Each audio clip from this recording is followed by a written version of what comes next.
বরিশাল ১ আসনে অ্যাডভোকেট সজল এত জনপ্রিয় কেন? এত জনপ্রিয়, ধরেন শেখ হাসিনা পালানোর পর আমাদের এই বরিশাল এক তথা গণদি আগল ধারায় ৩-৪ জন আশাবাদী ক্যান্ডিডেট আছে, তাদের অনেক দুর্নাম বদনাম আছে। অ্যাডভোকেট গাজী কামরুল ইসলাম সজলের কোনো দুর্নাম বদনাম নাই এবং তার সুনাম আছে। এই জন্য তার জনপ্রিয়তা একটু, ভালো ব্যক্তির কাছে তার জনপ্রিয়তা বেশি।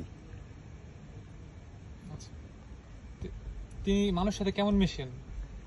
না, প্রতিটা মানুষের সাথে, এই যে ধরেন এই যে এর আগে কয়েকটা প্রোগ্রাম করছে, প্রতিটা মাটি ও মানুষের সাথে তার একটা মিলের রূপরেখা দেখা যায়।